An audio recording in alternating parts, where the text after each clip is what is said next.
Welcome back to Structures Unchained, your weekly deep dive into the world's most ambitious megaprojects. Orlando is in the middle of a $50 billion transformation, and most people still think it's just a theme park city. It just opened the biggest new theme park built anywhere in the world in decades. It's rebuilding a stadium so aggressively, an NFL team is preparing to spend a full season here. It's planning a $4 billion rail connection that would link the airport to Disney without touching I-4. And it's growing so fast, the city is adding about 1,500 new residents every single week. There's a story about Orlando that almost nobody is telling. 20 minutes from Orlando International Airport, on 500 acres of land in Osceola County, something is being built that has nothing to do with theme parks. Neo City is Orlando's semiconductor technology district, and it has secured over $500 million in federal and state investment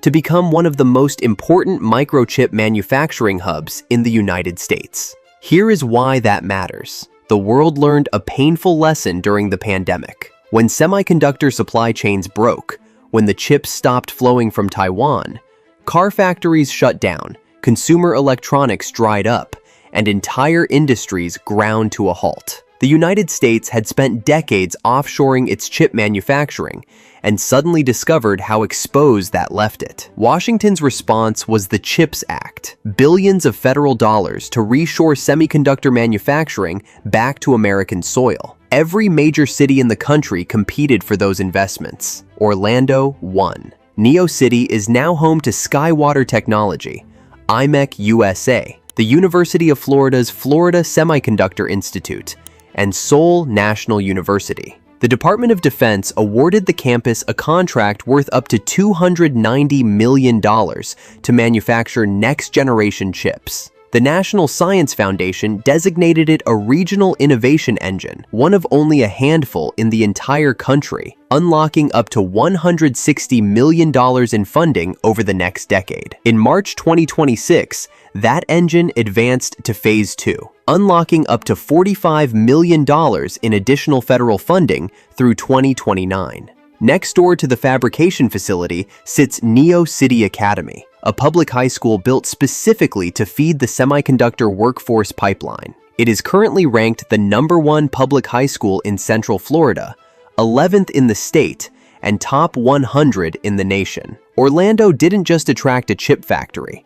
It built an entire ecosystem: research, manufacturing, university partnerships, and a high school around an industry the federal government has declared a matter of national security. The same city that built Mickey Mouse is now building the chips that go inside America's fighter jets. That contrast between the Orlando the world sees and the Orlando that actually exists is the story most people have never been told. But even the people who do know about Neo City probably don't know what Universal just built 5 miles down the road. Because the most expensive theme park in American history just changed the entire city overnight. $5 billion, 750 acres, a completely new resort campus. When Universal opened Epic Universe in May 2025, it did not add a new ride or a new land. It changed the scale of Orlando. This was the largest single theme park investment in US history.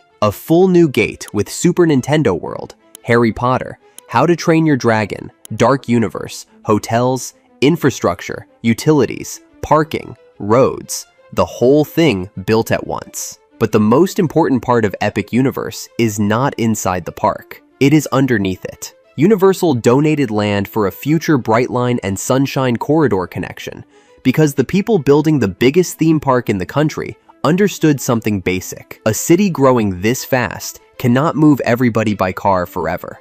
That is the real signal Epic Universe sends. Orlando is no longer just building attractions. It is building around the idea that tourism, commuting, and city growth now have to share the same system. Epic Universe is a theme park. It is also a growth anchor, a traffic generator, and a warning that Orlando's old way of moving people is running out of room. And while Universal was rebuilding the south side of the city, downtown Orlando was being rebuilt too. Camping World Stadium is one of the most important event venues in Florida. It hosts bowl games, major concerts, international events, and huge TV audiences. Now it is getting a $400 million rebuild. Construction started in 2026. The project adds a rebuilt upper bowl, new premium spaces, a major field house, and a much more modern event setup. And the reason this matters is not just the building itself. It changes what Orlando can host. The Jacksonville Jaguars are planning to play their full 2027 season here, while their home stadium is rebuilt. That means an NFL franchise is effectively relocating to Orlando for a year. That is not a side story. That is a statement about where this city now fits in Florida's event economy. And the stadium is not rising in isolation. Right beside the Kia Center, Westcourt is coming together as a $500 million sports and entertainment district. Hotel, apartments, office space, live venue. The kind of mixed-use block cities build when they want their arena district to work even when there is no game. Then there is the canopy, the city's plan to build public space under I-4. That matters because Orlando is finally trying to repair the parts of downtown that were built around traffic instead of people. And 1 mile away, the Orange County Convention Center is expanding again. This is already the busiest convention center in America. Now, Orlando is adding a $560 million Grand Concourse expansion with a giant new ballroom and meeting space, because even the convention machine is not big enough anymore. That is the pattern. The parks are growing, downtown is growing, the event economy is growing, the convention economy is growing, and all of that creates one obvious problem. How do you move everyone through the same city without choking it? This is the part of the Orlando story that matters most. I-4 is doing too much. It connects the airport, downtown, the tourist corridor, the suburbs, and the theme parks. It is one of the most important roads in the state, and one of the most congested. That is fine when Orlando is mostly a tourist city. It becomes a real problem when Orlando is also a fast-growing metro, with millions of residents trying to use the same corridor every day. That is why the Sunshine Corridor matters more than almost anything else on this list. The plan would extend Sunrail and Brightline connections to create something Orlando has never really had: a direct rail link between the airport, the convention area, and Disney Springs. That would change the logic of the city. A tourist could land, board a train, and get into the heart of the visitor economy without ever touching I-4. A worker could move between major job centers without driving the same corridor as vacation traffic. The airport, the parks, and the city would finally stop behaving like separate islands connected only by cars. This is why the project is so important. It is not just another transit line. It is Orlando admitting that the old model does not scale. And while that line is still being pushed forward, the airport it depends on is already under major reconstruction. Orlando International Airport is one of the busiest airports in the Southeast, and it is being rebuilt while tens of millions of passengers keep moving through it. That is always a real test of a city.